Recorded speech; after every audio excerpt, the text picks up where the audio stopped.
on all levels except physical. I am a wolf. Welcome to the Analog Sticks Podcast, where this week we're dancing in the dark and letting out our inner wolf in The Legend of Zelda, Twilight Princess. Let's go. Let's go.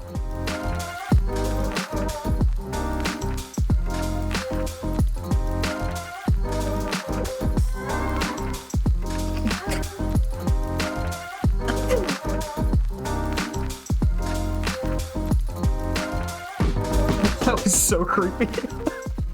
Do we really just have our faces here as the intro music plays? Yes, every time. For anyone not watching on YouTube, we play the intro music and I bop my head to the camera a little bit and Cody just sits there deadpan stares. Anyways, hello and welcome to episode 24 of the Analog Sticks Podcast. My name is Rusty, his name is Cody, you probably already knew that, and this week we're covering a Zelda game. Oh my god, would you believe it? Before we get into the meat of one of the biggest games in this franchise, Cody, how you doing today?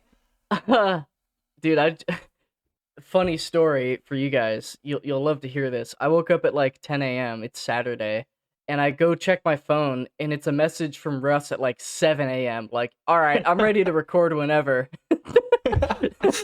So I have somewhere to be. So yeah. So I like just woke up. I'm out of caffeine. So I'm going to try to talk real excited, but I apologize for any of the YouTube viewers. My eyes are going to be glazed over the whole time because I'm still like in wake up mode, you know? Hasn't even showered, the crusties out yet. Gotta love that. I'm on that grind, bro. I stood up out of bed and turned my camera on. Not quite. He took another hour, but nonetheless, we're here. Personally, I woke up at 7. I'm having a good day. Well caffeinated, you know, doing my whole thing. Nice. About to go help some people move some furniture because I'm a good friend. It's been a tough week, though. I'm glad to be sitting here talking some Zelda with you. Cody, you excited for this one? Yeah, this is the main Zelda game that I was least familiar with, and I'm really happy that I got around to playing it. That's good to hear. So we'll go ahead and get into it, give you guys a little bit of a background on what's going on with this game. So before there was The Legend of Zelda Twilight Princess, Nintendo launched the GameCube. And before they did, they showed a demo at Space World 2001, I don't know when it was, of a realistic Link fighting a realistic Ganon. And everybody got super excited for that realistic Zelda game. Then we got Wind Waker, which, in my opinion, is the best Zelda game, but at the time, people were not happy about the art direction, and I kind of get that. Expectations versus delivery, they might have botched that. Yeah. Anyways, after Wind Waker didn't do well and they faced a bunch of backlash from it, the people at Nintendo were like, okay, react. So they made Twilight Princess, the realistic Zelda game. It's a whole lot of fun. This was before I became a cog in the hype cycle. Cody as well, I believe. But Cody, What were your experiences with this game before this week? I know you said you were the least familiar with this out of all the Zeldas, but I'd love to hear it. Mm-hmm. Before this week, I played it for a bit, I don't know, in like 2015 or 2016. I say it like every episode of this freaking show because I'm so bitter about it. I never owned a Wii growing up. So I didn't grow up playing this game. The only thing I ever knew about it was just by being a Zelda fan and hearing other people talk about it, really. Fun stuff. You knew about the Wolf Boy, and that was about it. I knew about the Wolf Boy, I knew about Midna's butt, and that's it. Everybody knew about that. I made a joke about that in the video I made. Speaking of, check that out. I, on the other hand, did have a Wii. I also had a GameCube, but this was at the end of the GameCube. It's kind of like Breath of the Wild is on the Wii U. That's Almost the superior version to me. Same situation. Both got delayed a bunch, too. And then put on the new console. But the GameCube version is the definitive version of Twilight Princess, if you ask me, because Link's left-handed. I first played this game, I was probably 8 or 9 years old. My dad picked it up at launch, because he's also a Zelda fan. And since this was rated T for teen, he wanted to make sure it wasn't too racy for me. My dad's a completionist. He spent like 140 hours on this game. And he wasn't sitting there every night playing it. It was only like on the weekends for a couple hours if my mom was out or something like that. So I was sitting there waiting for my dad to finish this game so that I could play it. And sure enough, a couple months later, he's like, yeah, it's a Zelda game. You're fine. It's just realistic. So they slapped a T on it. But Did I love this game. did you watch him play it, or did you just like do something else, waiting for him to be done with it? I was probably in my room playing Wind Waker when he was in the living room playing Hey, there Twilight we Princess go. in all reality. But that's our backgrounds with it. I've revisited this game several times. I think I was like 13, and this was like the first game I ever quote unquote speed ran, trying to beat it as quickly as I could. It took me like 14 hours of game time over like 3 days. That's Fun stuff. that's kind of what I've been doing for this episode in preparation. Just trying to play it quickly. No bullshitting around and exploring. Just let's beat get through this. the Let's see how story, quickly yeah. I can do it. It's a great story, and because of that, I wrote a burn for it. Cody, are you ready for this? Sure thing. Before I do, though, I'm not going to spoil all the nitty-gritty of the story, but if you are hypersensitive to spoilers, it's a 17-year-old game. You should know what's going on, but this is your warning anyways. Let's go ahead and get into this. Don't mind me, just your friendly neighborhood goat herder. Hey, don't take my friends! After transforming into a dog because logic, we meet a horny imp and we're blinded by the twilight. After we rid the world of the darkness and collect some ugly old stone helmet, and following a near-death experience, a mirror was shattered by an ugly dude, and we have to fix it. Then we take out the smelly guy in the fish head and are left to fight Ganondorf because, surprise, surprise, he's the actual bad guy here. After stabbing him in the chest, the light spirits give us a gift of sorts, and all is well in the light and dark worlds. Beautiful. You know, if you had never played this game and you're worried about spoilers, I feel like if you don't know about this game, this burn just makes no sense at all. Oh, none. But the only thing that I would say is an actual spoiler is they kind of did a thing where they're like, Ganondorf's not the bad guy, but he is! But he's the bad guy. Spoiler, Ganon, bad. It's so weird. The plot for this game is a Zelda plot. I mean, it takes the same formula as A Link to the Past, Ocarina of Time, Wind Waker, where you have a few dungeons. Well, you get your intro, explain the story. You have a few dungeons with a little bit of story in between each one. After the third one, it's like big plot point, pivot, twist. Pivot's a word now. I made that up. And then you do 4 or 5 more dungeons, whatever it is, and then game ends and everything's all magical and good. So that's always fun. But as far as this, how do you think it compares to Ocarina of Time? A lot of people call this Ocarina of Time 2. What do you think? It really did feel like that, and I was surprised.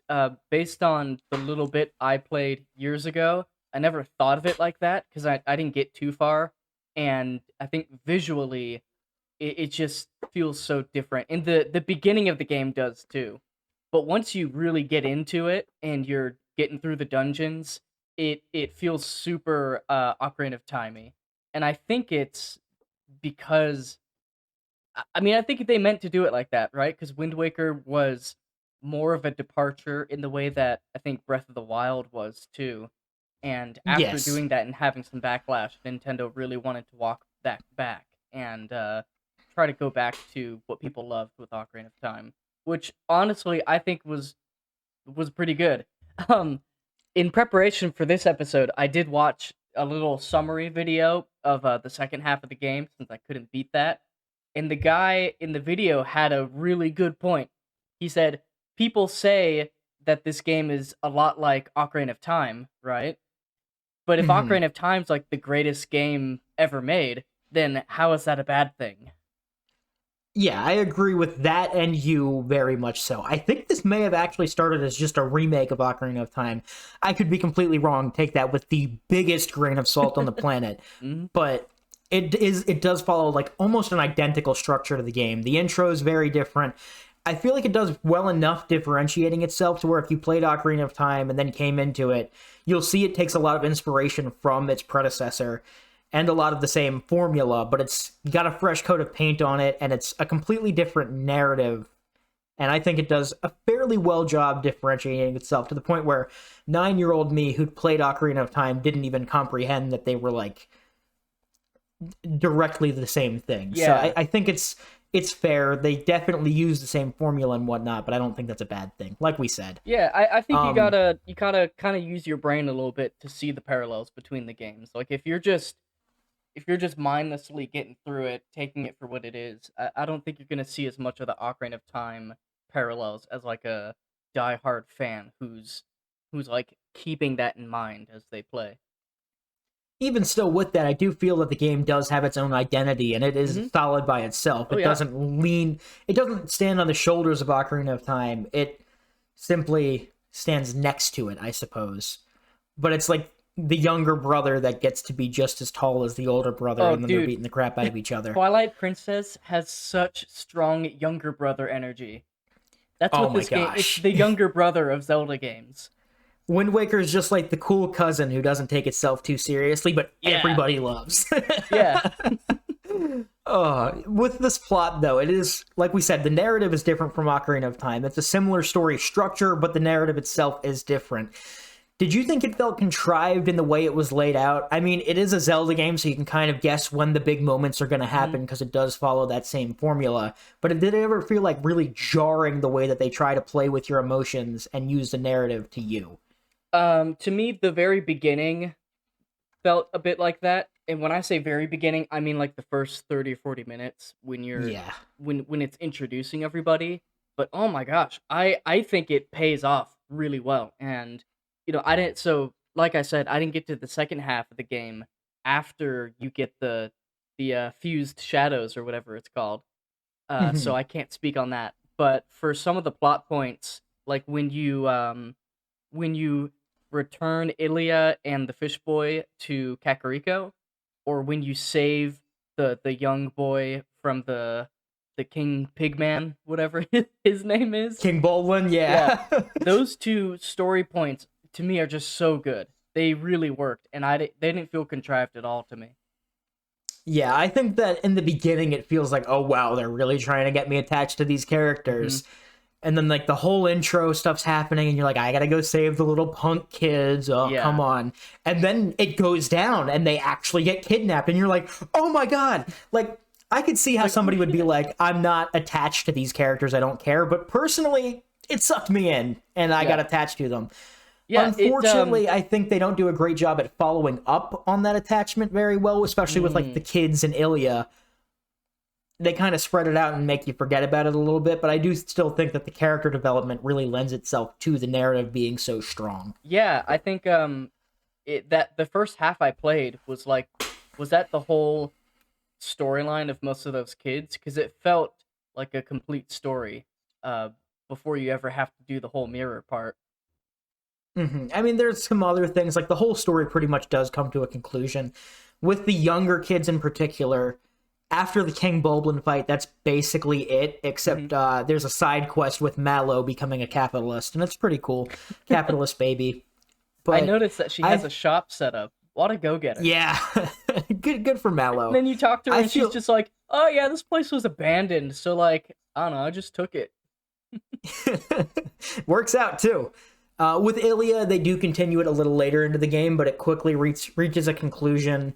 They reference her in a couple of the cutscenes about halfway through, but I don't feel like they fleshed out the group that they first get you attached to really well. As far as Midna, I did a whole video about how she's, like, the best, and how they really did well writing her character. I suggest you check that out. I'll put a card on the screen if you're watching on YouTube. It's over Cody's head over there. Ooh.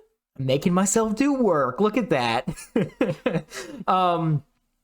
As for this, I feel like I was saying, the characters and the writing that they do really help set this game apart from not just Ocarina of Time, but also like Majora's Mask and the Wind Waker. People say the NPCs and the writing in those games, they make the games and the narrative super deep. This is no exception. I feel like it's even better.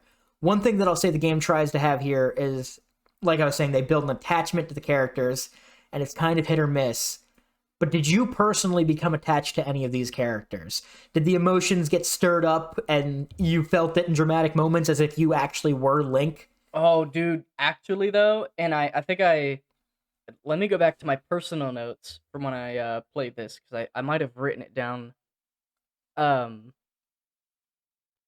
really good part was when you saved the little boy. Do you remember what his name is?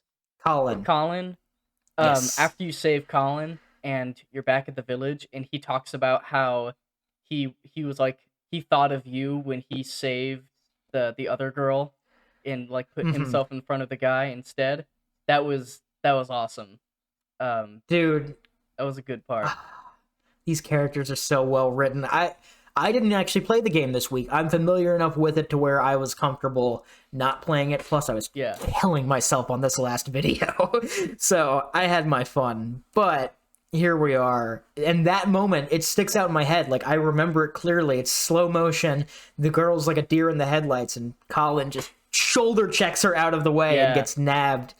And I remember being like, I gotta save him. They're gonna kill him. And dude, I was don't. You save genuinely him. so worried that that they just killed him off, because when he gets in front of the pig thing, you know, they have a few moments between him being there and then him being, you know, tied up, held hostage.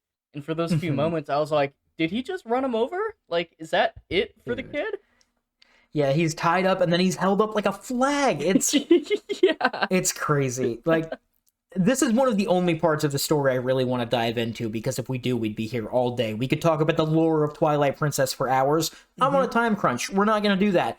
But with that, it's such a dramatic scene. You're trying to save this kid who just put his life on the line to save another kid. And when you do it, the way that they build that up, there's a scene where Link goes up on the horizon. There's the twilight sunset in the background, and Epona like rears back, and he's holding the sword out, and it is like the most badass moment in all of Zelda.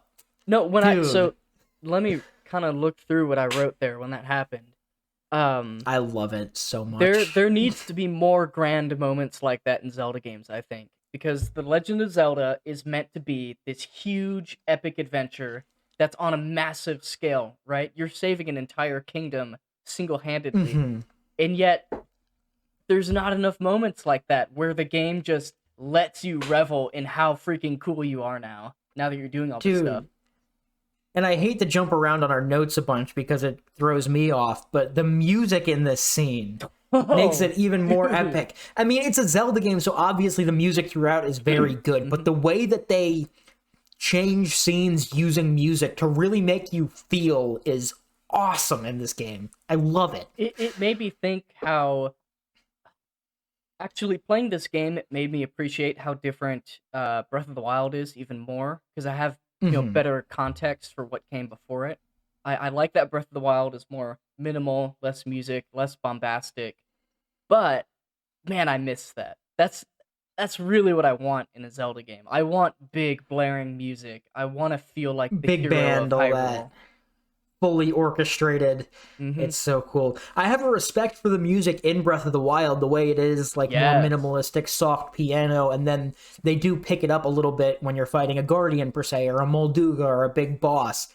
But, like, I think they could have done the soft piano in the background when you're just exploring, and then really let you feel it in those big moments like we do here. I think it's one of the things that makes not only Twilight Princess, but the Zelda series as a whole really stand out.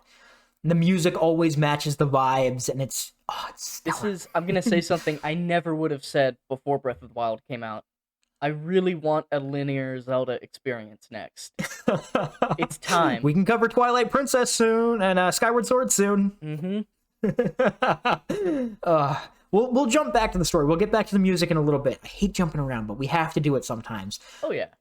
With this game, now that you've played it, if you're ranking it against the story itself, not necessarily the gameplay, the mechanics, the dungeons, any of that stuff, just the story, the narrative of this game, the way they play with your emotions, all that stuff. If you're comparing this between Ocarina of Time, Majora's Mask, Wind Waker, Skyward Sword, and Breath of the Wild, where does it rank?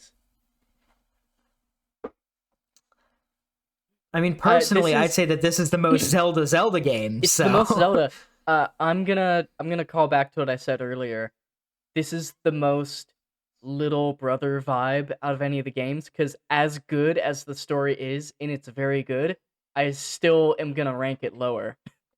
Because the Zelda canon is just so fantastic that you can put up a game that beats almost any other game in any category, and it's still not the best in the series. I don't think I've said this on this podcast before. I might get some gasps. I'm not a big Ocarina of Time fan. I love the narrative. I have so much respect for what it does. I don't like playing the game. I really don't like playing Ocarina of Time. And I keep saying though, you need to play the 3DS version because the other versions And I don't have a suck to 3DS. play. The Ocarina, I played it on GameCube. I have the Zelda's Collector Edition. I had the one with Master Quest for a while there. I just can't. It's a little too clunky for my liking, and I'm not necessarily a fan.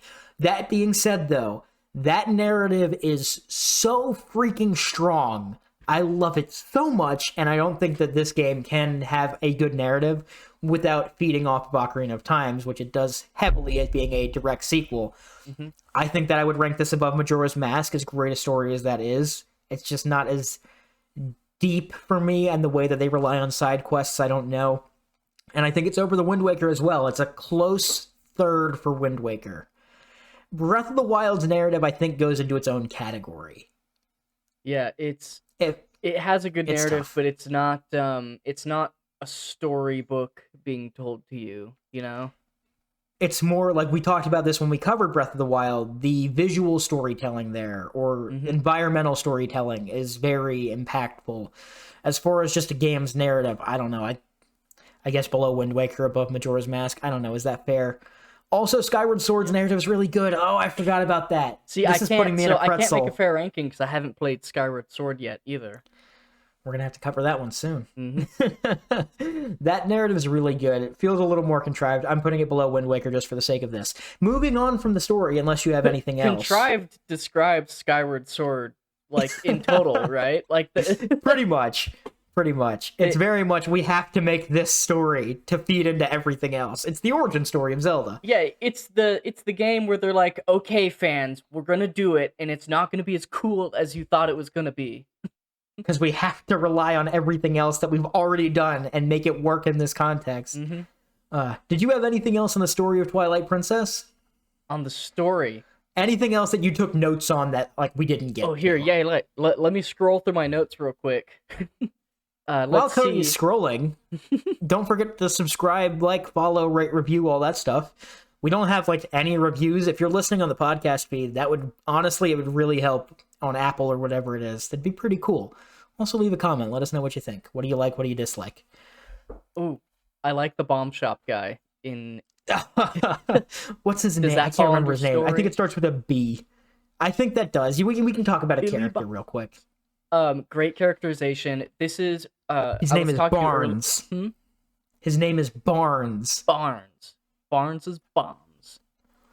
Earlier, I think before we started recording, I told you how much I like the animations. Not the gameplay animations, but the cutscenes. They're just better than any other Zelda game. Like, they actually put good animation into it. I'm sure Skyward Sword's a bit like it too. But the characterization, just from the movements they have, especially the bomb shop guy, is awesome. He's like... I mean... He's so scared sometimes that he's, like, crawling around.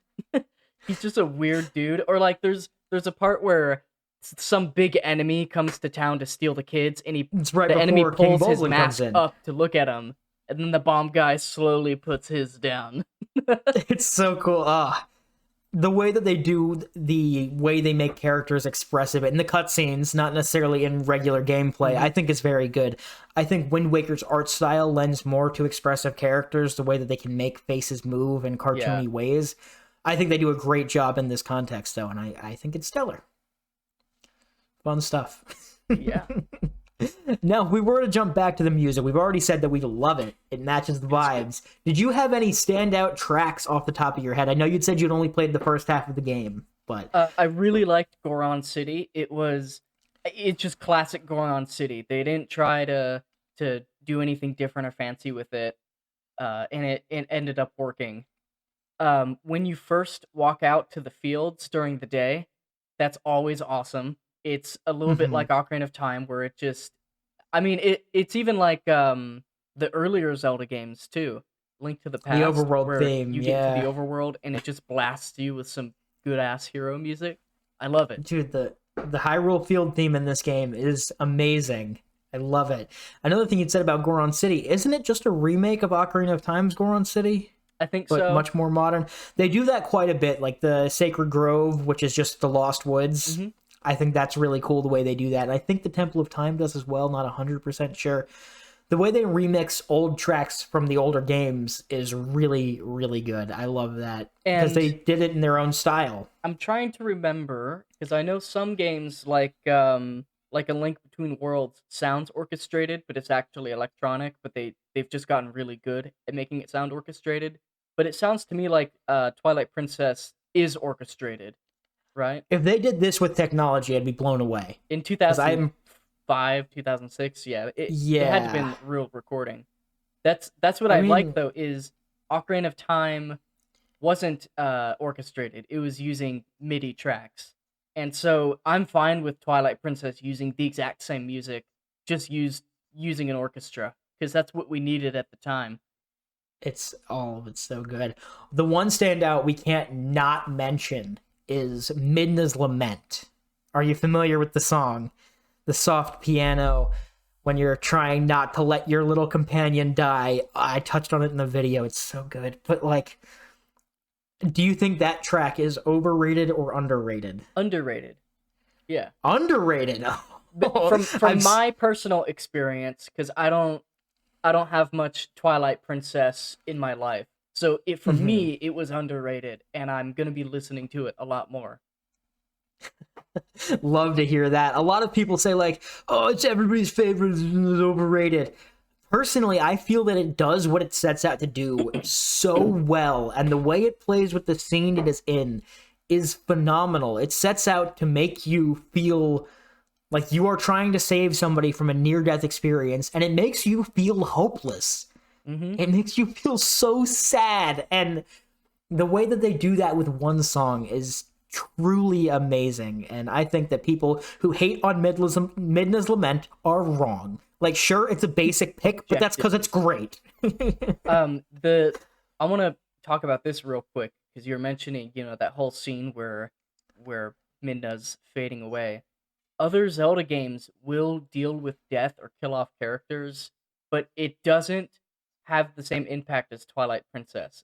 Other Zelda games like Breath of the Wild, everyone who dies in that story already died at the start of the game. So it's like whatever, you already know they're dead. Yeah, you're not the one. You're not carrying the near dead imp on your back. Yeah, Twilight Princess makes it so much heavier, and they don't hold punches. Like if a character might die, you don't have that sense of like, oh, but this is a Zelda game, so of course they can't die. Like, why would they let that happen? Twilight Princess actually made me think, oh my god, are they gonna do it? Are they gonna kill this character? Dude, I played this game when I was 8 or 9. There were two things that stuck with me that still stick with me to this day. The Twilight Beasts scared the ever-loving shit out of me. I think that's part of why I didn't play it much more when I first tried. I was so scared as a kid. I had nightmares about the Twilight Beasts. Dude, their sounds. 2, Midna can never die. She's not allowed to, ever. I was 8 years old. I'm like, no, please, it's gonna be okay. We can get you there.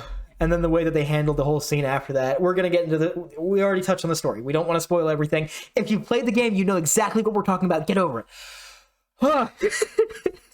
I'm worked up right now. Jesus. As for the animations and graphics, we kind of touched on this a little bit. With the cutscenes in particular, they did a really good job with the animations and making expressions work and conveying emotion pretty well. Outside of that, though, what are your thoughts on the animations? We'll get back to the graphics. Gameplay animations, meh. They're fine. All right. Sometimes they feel a little awkward. We brought this up earlier, maybe before recording. When characters talk, I know Zelda is a Japanese game, so usually they're doing their Japanese talking, but oh my goodness, the syncing is so bad. There's some moments where the characters will move their lips and be done, and then they start talking, like audio-wise. Script, yeah, it's tough. And I noticed a lot of this when I was editing that video, looking at stuff slowed way down, trying to find frame-by-frame scene transitions and all that. a lot of it's like a blank stare and a mouth moving when you're not in a cutscene, and it's a little tough. Like, it doesn't necessarily look great, of course. Yeah. With that, though, there are a couple of other animations that stick out to me. I didn't play the game this week, so if I went back with a more critical eye, I could probably find a couple of more things. The rolling feels like a really elaborate animation that doesn't necessarily work with the world. Like, you can roll into walls, and sometimes you'll bonk on them, but sometimes you won't. You'll just roll against the side of it very slowly.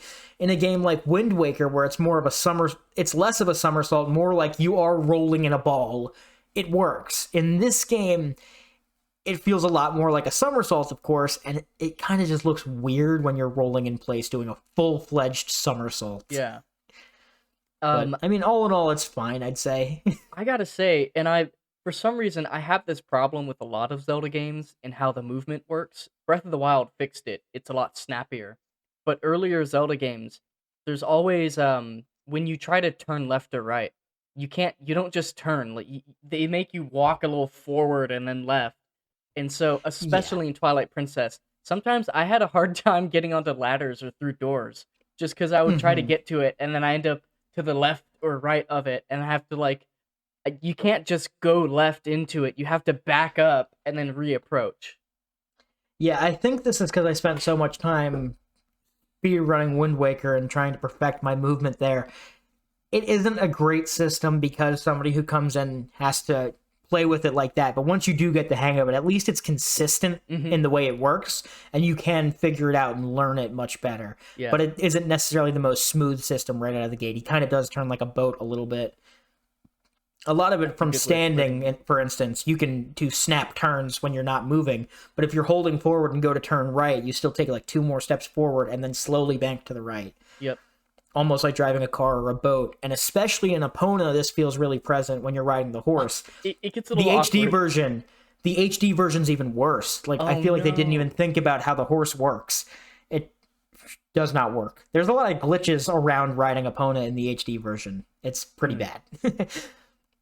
All in all, that stuff's not necessarily too jarring. It's just, if we're looking at it with a critical eye, it's not perfect. It's a Zelda game, so it's still good, but yeah, anything can be better. So so we've been talking about animation and movement. Do we want to talk about the visual style of this game? Yes, very much so. I'll let you lead. Oh my goodness. I got some notes on this. This visual style is it's so dated. I'm sorry, it just is. God, it really is. I appreciate they tried going for the realistic look. I think I can see where it could have been more timeless, but I think I pinpoint why it feels so dated. And it's because this art style is like it's the tribal tattoo of video game art. And I did some research. Nintendo is into that aesthetic. In 2004, they released the tribal tattoo Game Boy. And then Twilight Princess was in development around the same time. It is just so mid-2000s. Like, it's like muddy and gritty. They were inspired by Lord of the Rings. The movies recently came out. That's why there's so much bloom on most of the game. I was doing some research on this. They saw Lord of the Rings, and they were like, yes, let's do that, Zelda.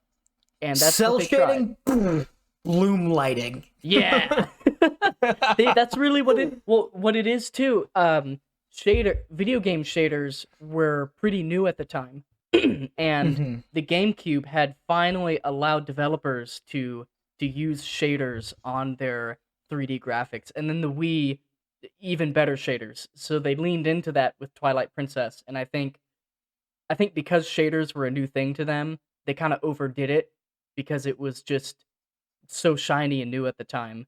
So there's just infinite bloom, way too much HDR and saturation, and then the saturation doesn't even work out because all the texture colors they chose were muddy anyways.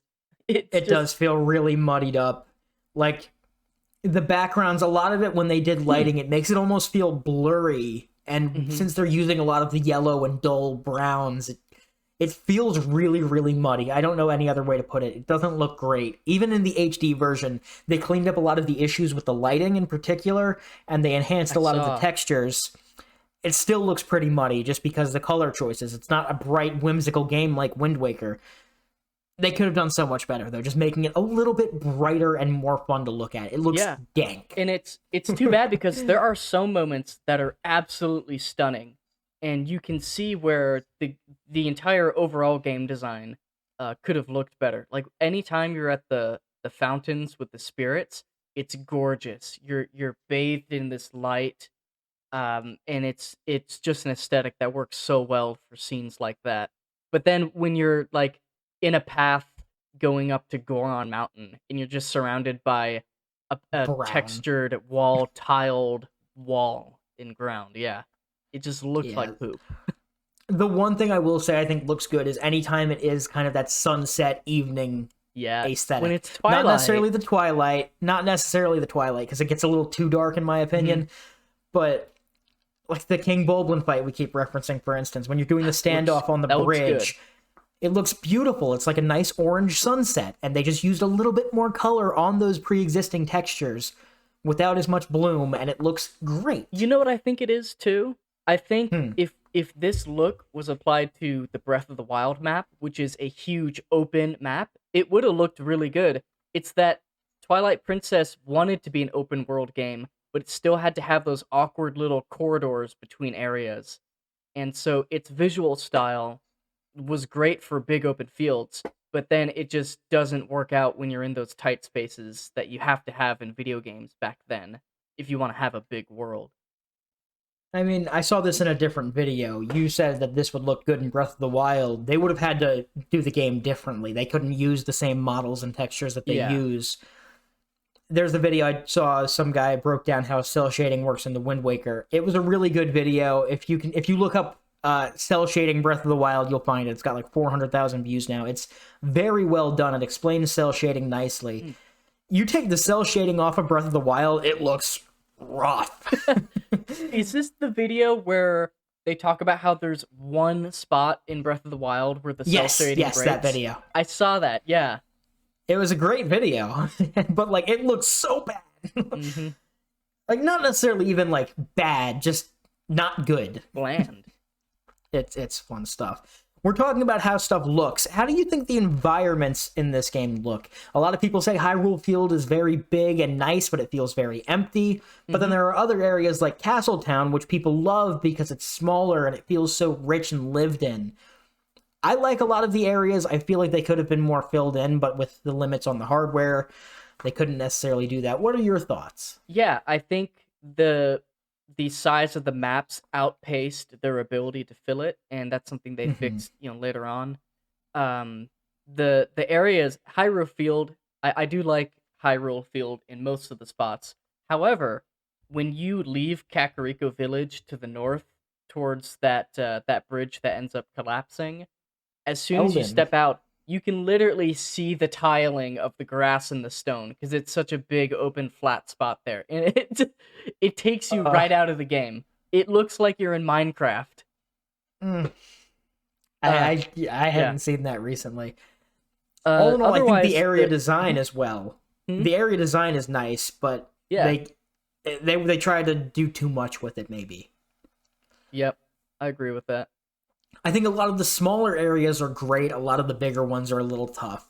Like, thinking into, like, the Faron Woods, for instance, there's a lot going on in those. A lot of polys on screen at all times, but since it feels so closed off all the time, I think it looks a lot better. I don't know if that's just me, but...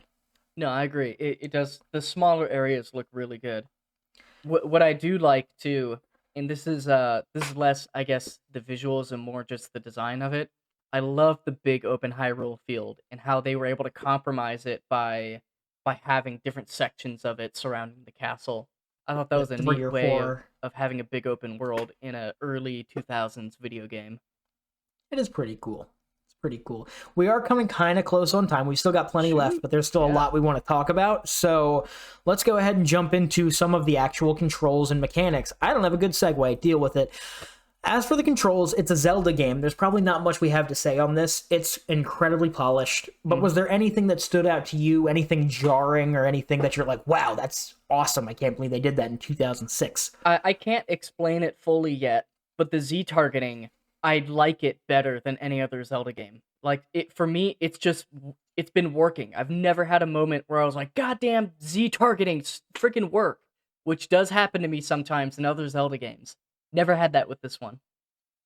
It never jerks the camera to a point where you're like, "Oh God, what's going on?" Yeah, I noticed that it doesn't always point it directly at the enemy, or point it directly forward. Sometimes you Z target and the camera only pans out to fit you in the enemy on the screen, which I really liked. It makes it feel more like a Pokemon battle almost, Yeah, where it's like it's just you and the enemy on screen, and that's really cool. One thing I will say with camera controls, I'm always going to find a reason to complain. On the Wii, for a Wii game where you only have the one analog stick, it's fine. I don't like it, but it works. GameCube, you have C-stick controls, but they're fine. They work. It could be faster. It could be better. The assistive camera works really well, the way it follows you. It's not too aggressive where it's always behind you, but it does always slowly tail to end up behind you, and I think that that's nice. And you always have the ability to snap it behind you with the targeting. Camera's fine. It could be better. There's a perfect camera out there somewhere. I'm sure I probably enjoyed it before, but this is okay. with the method that I played it with, I was able to finally invert the camera controls, and it just On his big GameCube. sigh of relief. On my GameCube. No, actually though, here, quick side story for you listeners here. You might like this. I did have Twilight Princess on the Wii, and I had it left at my parents' house. So over the weekend, I drove over to go pick it up, and I learned that they just sold it. They didn't even ask me or anything. They're just like, "Oh yeah, we got rid of that." I was like, "Okay, thanks." The worst part is right now the Wii is at like its lowest value. Give it 2 or 3 more years, it's going to be ridiculously expensive because all the 2007 kids are going to be nostalgic for Yeah. it. So I'm telling you, it's right around the corner. The Wii games are going to go way up. Like I got Twilight Princess a couple years ago for $20.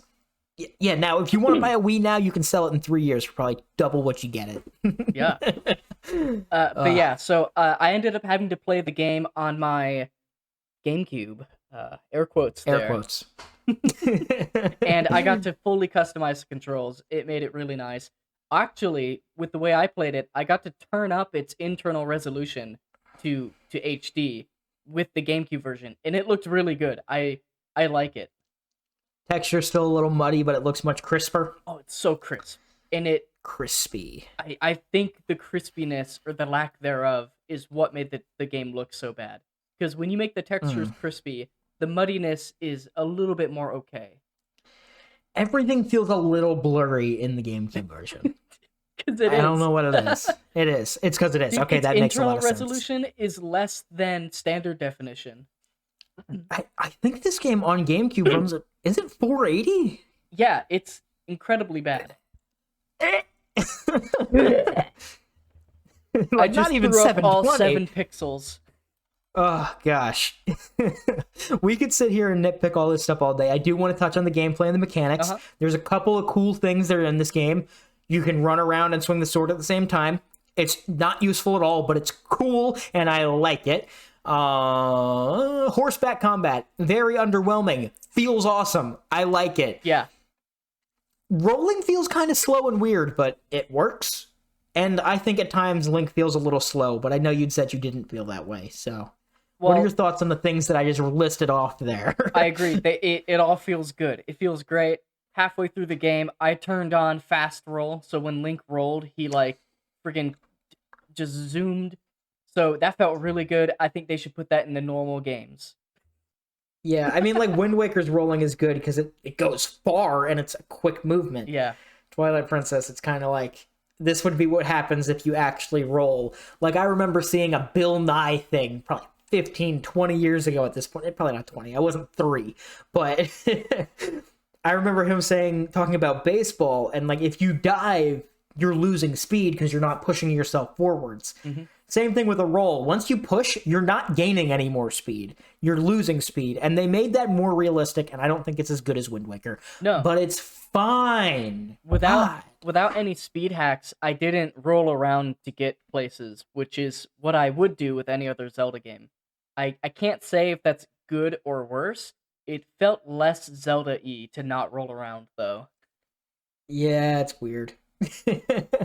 Back on the areas real quick. Do you think that the way they designed them, especially the smaller areas, did it bode well to the controls and mechanics, kind of highlight them a little bit? Or does the world feel too big for some of these smaller mechanics? I don't know how I want to word that. So Ocarina of Time brought in Epona to ride around, and that felt awesome, just only within Hyrule Field, which was a tiny area. This game did an amazing job at expanding Hyrule Field and having Epona be a mount that you would actually use for most of the game. And I like how interconnected everything is. I didn't have to think too hard about getting to places. I would just be like, yeah, I know the lake is over there. Let's just kind of ride and see what happens. And it worked out every time. I think that is successful environmental design, in my opinion. That's good. Environmental design works really well. Good to hear. One thing I also wanted to talk about, the whole concept of hidden skills. This is a Zelda game. All you need to do is hold target and press the sword button. It's fine. It's a Zelda game. But they have all these hidden skills that really enhance the combat. The only one you need is the first one. But they force you to learn that anyways. That's the final blow. But there's a bunch of stuff like the shield bash, the helm splitter, the back slice, all this other stuff. Did you find any of the hidden skills in your most recent playthrough? Yeah, I got the shield bash and I got the finishing move. I would have gotten the third one, but I ran out of time. I wanted to get more of them though, because the mortal draw or whatever it was. That'd be cool. They actually felt useful, and it was so cool to learn the final blow and then use it on the final boss of the Forest Temple, or the Faron Woods Temple. That was a nice little payoff. It made it feel like learning that move actually mattered. It does. That's the only one they do that with. They're not going to force people to learn all of the moves, so they don't really make you use them. That's one of these things. I actually did a whole video on how deep combat is, particularly in the Minish Cap, Wind Waker, and Twilight Princess, and how it really...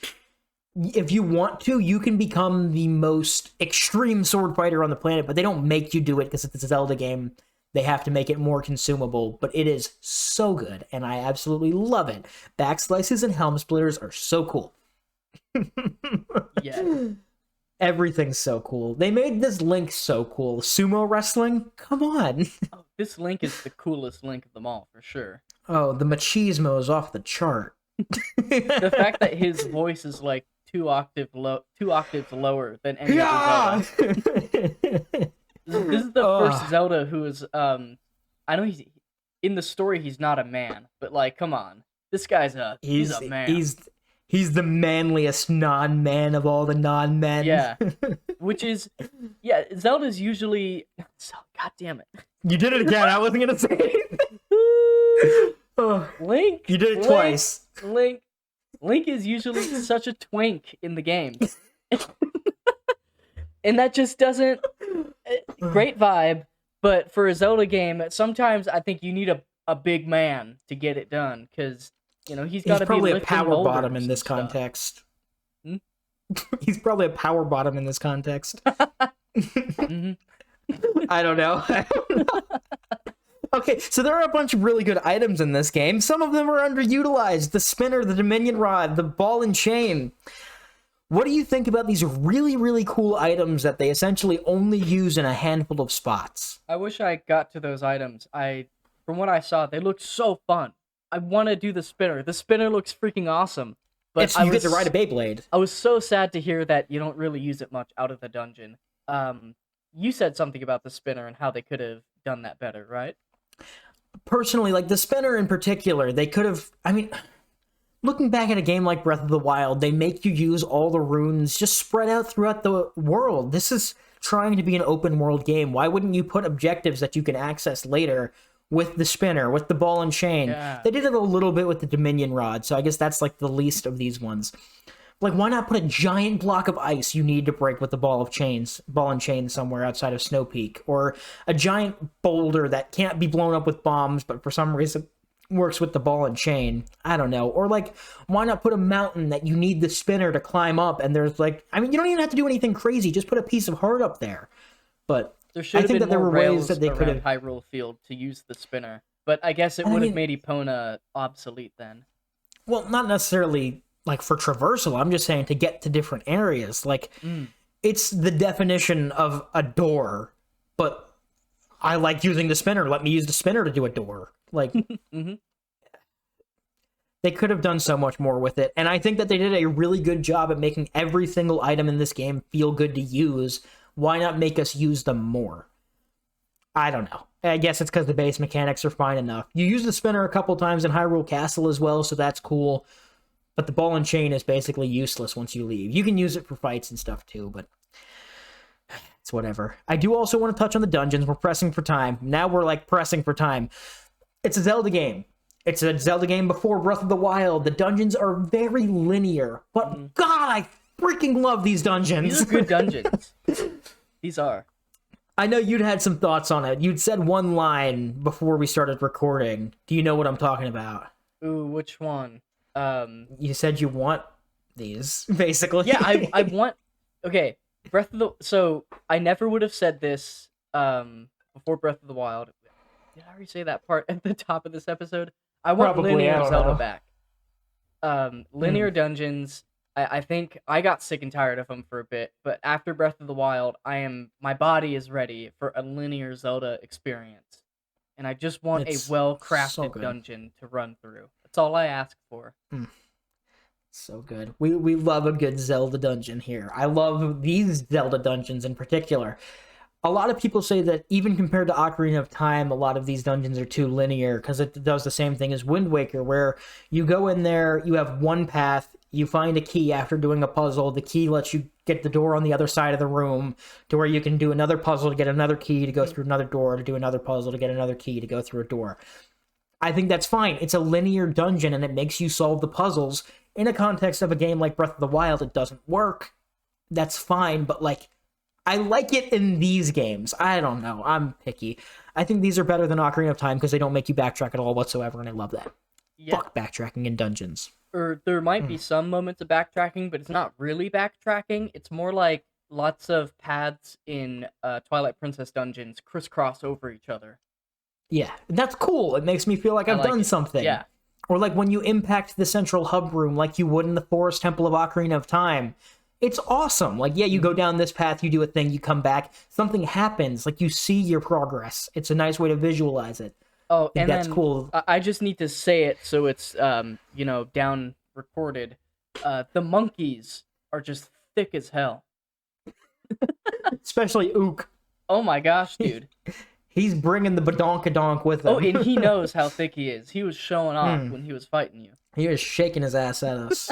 Maybe he's the power bottom. I don't know. And then, oh my god, to continue discussions about butts, I swear, half the cutscenes with Midna, the camera is just on her butt with whatever else, that she's talking to. They did not have to do the cameras like that, but they chose to do that, which I thought was an interesting little decision to make there. It's, that's interesting. What's your favorite dungeon of the ones that you've played? What's your favorite? I don't have anything to say. I'm out. What's your favorite dungeon? I mean, I didn't get to do too many of them, but I did really like the Forest Temple. The Goron Mines were fun too. I usually don't like the Goron Mine dungeons as much, but this one was pretty good. The Water Temple, actually not bad. That's what I was gonna say. Crazy. I wanted to say props to the designers for making a good water dungeon. It's not the best dungeon in the game, in my opinion, but it's not bad. I mean, after the fiasco that was the Water Temple and the mediocrity of the first floor of the Tower of the Gods, they handled this really well. I think they made the water changing feel more rewarding than tedious, and that's cool. It's really good. Personally, my favorite dungeon's a toss-up between City in the Sky. Just, I love the aesthetic of it and the traversal, or the Arbiter's Ground. I also love the aesthetic and the Beyblade. So, Hey. it's a win there. Oh my gosh, the Sky Temple has the weird chicken dudes, right? Yes, the Uka, or is it Uka? I don't know. The chickens with nipples. I think Uku's the one of them. Like, that's the one that you get to hang out with. Last thing I want to touch on real quick, the bosses. We've kind of already touched on some of them, Ook in particular. I think they're all awesome, but they're a little on the easy side, so kind of take that for what you will. Cody, what are your thoughts on the bosses as a whole? Not necessarily anything in particular, anyone in particular, rather. Easy but fun. Like, they are easy, and it would have been nice to have bosses that needed at least 2 tries to beat instead of 1, but I had a whole bunch of fun while playing every boss, and I think in the end, knowing Nintendo, that's what matters, having fun more than anything else. It feels rewarding. I don't know if you feel the same way, but they felt rewarding to me in the sense that when I beat the boss, I'm like, that was super satisfying. Yes. Like using the little bomb boys with the boomerang in Diababa, or like just claw-shotting, hook-shotting Morphle. They make it feel so cool. And the way you get to use the spinner against Star-Lord and the double claw shots to climb up in this giant sky arena against what's the guy's name? Argarok is it's so cool. I love everything about this. I think I saw that somewhere, that the boss arenas in Twilight Princess are just really good. They're so good. I love them so much. The way they handle the environments and the item usage in each fight is just awesome. They're like, I guess they thought of it. How can we use this dungeon to make the coolest looking room, and how can we make a fight to make this item feel the most satisfying it possibly can to use?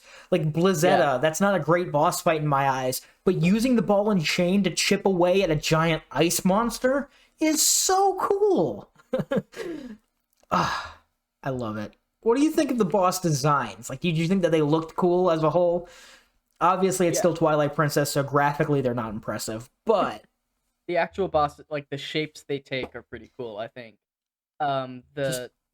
It was super cool fighting the Elder Goron in the Goron mines. That was a cool boss. Virus. Yeah, how he was just a big dude, and he had to pull the chain to like knock him down.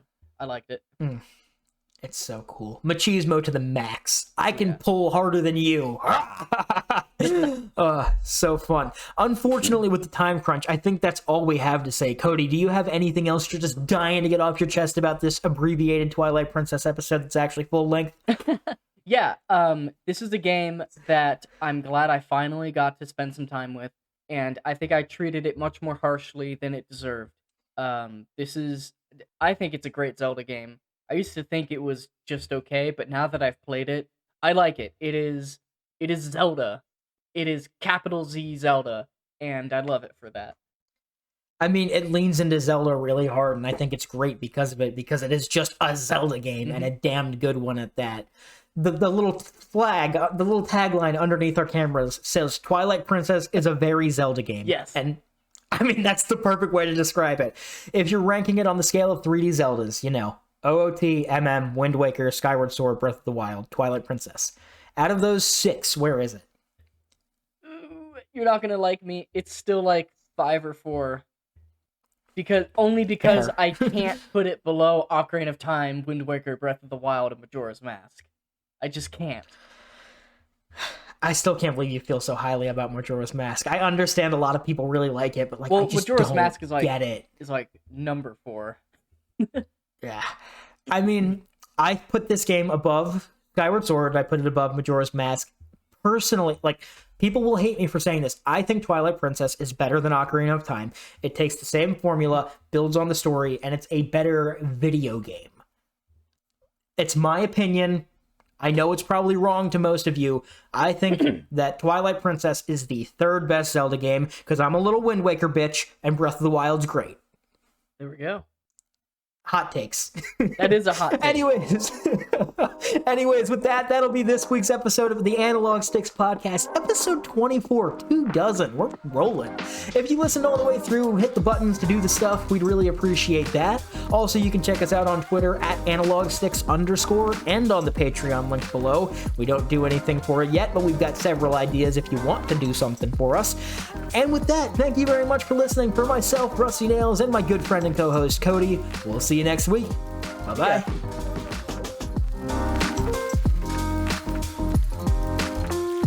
That was pretty good. I had the hard out at an hour, so it's a little tough, but